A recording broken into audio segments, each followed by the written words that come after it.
All right, page 56. If the story of Kakadu concerns the capture of the national necropolis on Salisbury Plain from its former holders, this is most likely to happen during either the first or the second Belgic invasion. Neither the coming of the Round Barrow men, nor the Godelic seizure of southern eastern Britain, nor the Claudian conquest, which was the last before the coming of the Saxons, corresponds with the story. But according to Geoffrey of Monmouth's medieval history of the Britons, two brothers named Belenus and Berenice fought for the mastery of Britain in the 4th century BC. Brennus was beaten and forced north of the Humber. Breneus, and Belenus are generally acknowledged to be the gods Bran and Beli, and Beli in the Welsh triads is described as the father of Earnharod, Silver Wheel, the sister of Gwendion, and Amathon.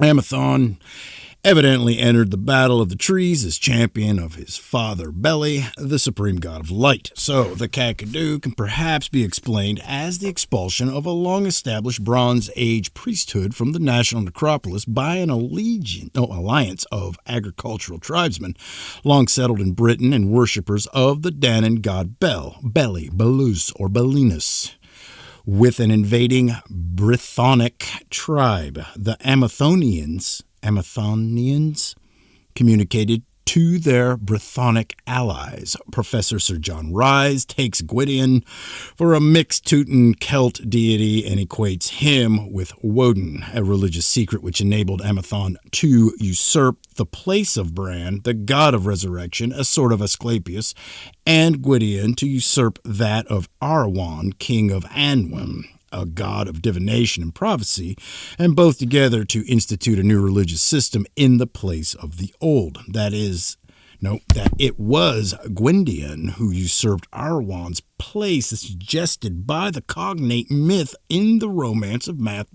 the son of Mathoni, where Gwydion stole the sacred swine from Pryderi, the king of the Pembrokeshire Anwen.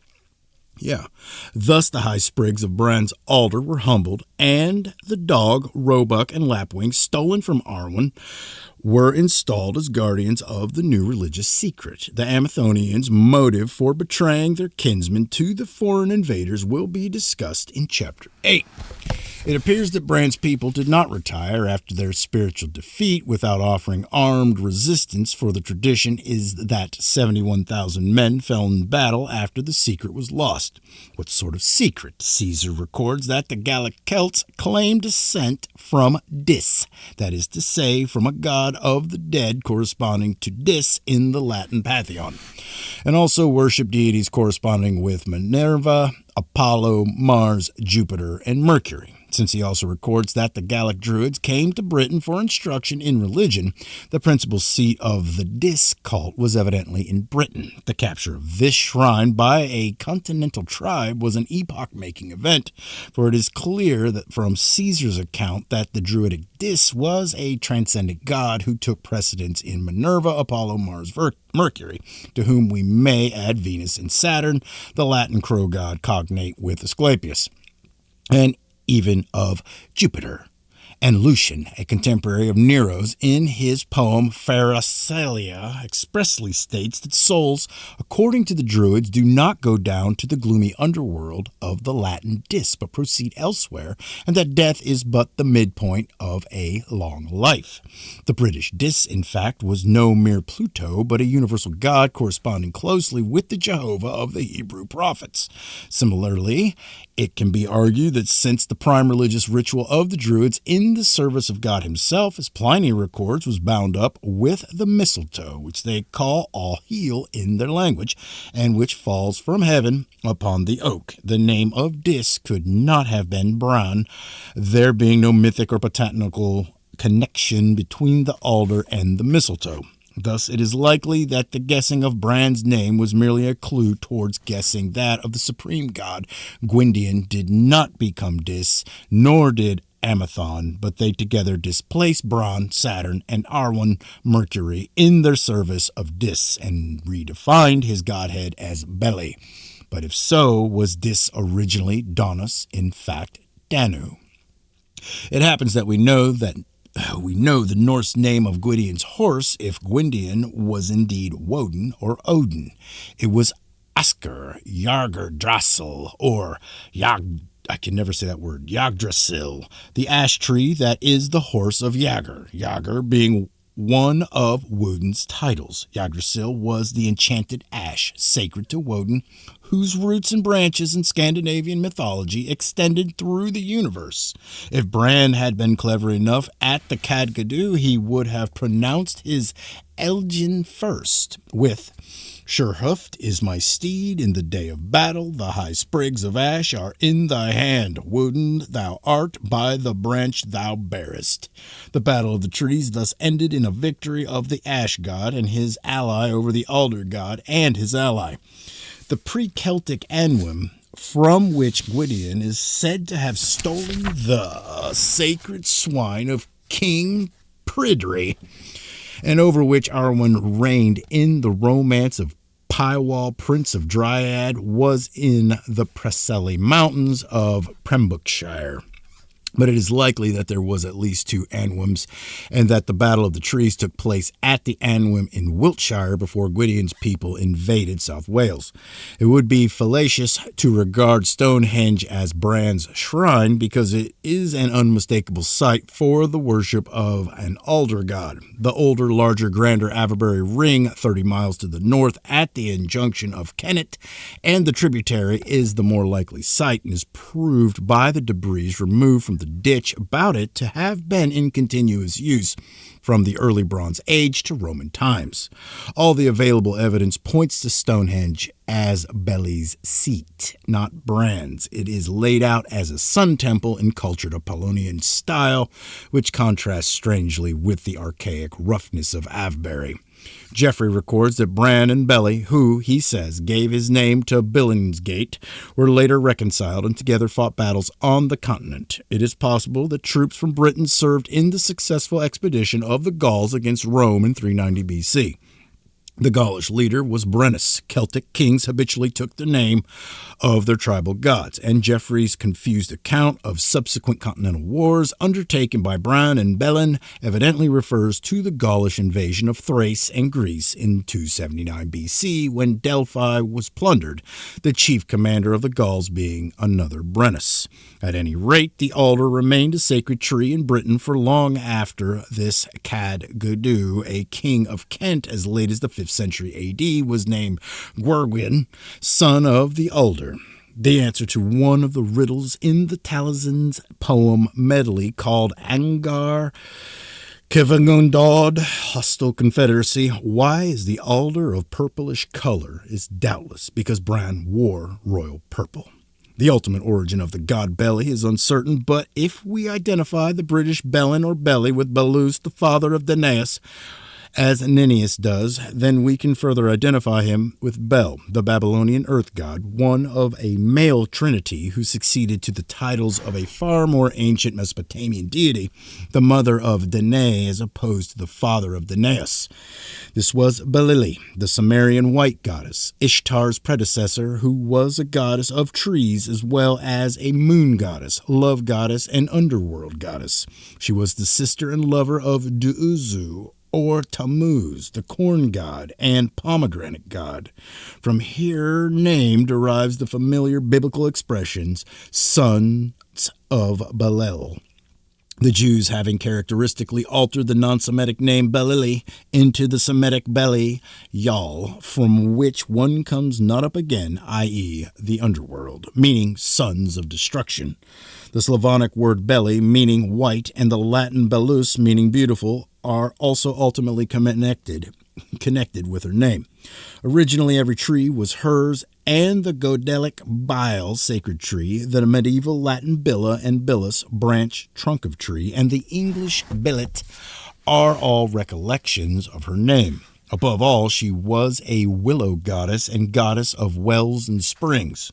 The willow was of great importance in the worship of Jehovah at Jerusalem, and the great day of the Feast of Tabernacles, a fire and water ceremony, was called the Day of Willows. Though alder and willow are not differentiated in Hebrew, they are of the same family, Tanentic, tradition dating from before the destruction of the temple prescribed that the red-twigged willow with lanceolate leaves, i.e. the purple osier, should be the sort used in the thrysaurus of palm, quince, and willow carried during the feast.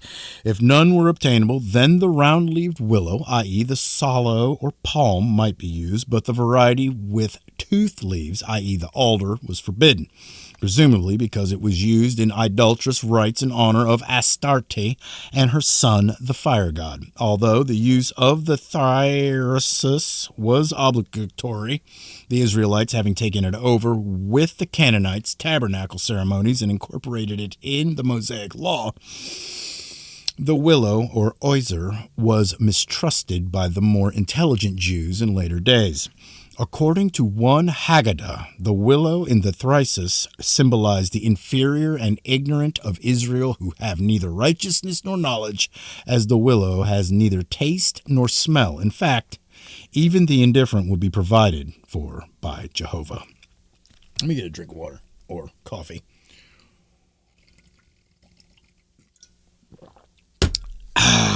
By his triumphant supersession of Queen Bel, Bel became the supreme lord of the universe, father of the sun god and the moon god, and claimed to be the creator, a claim later advanced by the upstart Babylonian god Marduk. Bel and Marduk were finally identified, and since Marduk had been a god of the spring sun and of thunder, Bel had similarly become a sort of solar Zeus before his immigration to Europe from Phoenicia. It seems that the Beli was originally a willow god, a divinatory son of Belili, but became the god of light, and that in the 4th century BC, Britain at the Khadgadu, his power was invoked by his son Amathon as a means of supplanting Bran of the Alder, whose counterpart had perhaps been similarly supplanted in Palestine. At the same time, Gwydion of the Ash supplanted Arwen, another divinatory god whose tree is not known. The implications of these peculiar interchanges of divine function will be discussed in a later chapter. The author of the Romance of Taliesin evidently knew Amathon as Lulaw, a Brythonic title of Hercules, since he says in the Kurd Am Vib Lir, song concerning the sons of Lir, I was at the Khadgadu with Lu and Gwydion, he who transformed timber, earth, and plants. The case is complicated by occasional bardic references to Beli and the sea, which at first sight suggests that he is a sea god. The waves are his horses, the brine is his liquor. But this probably honors him as the tutelary deity of Britain, his honey isle, as it is called in a triad. No god can rule over an island unless he also commands the adjacent waters, with a hint also that as the sun god, he drinks the waters of the west every evening at sunset, and that white horses are traditionally sacred to the sun.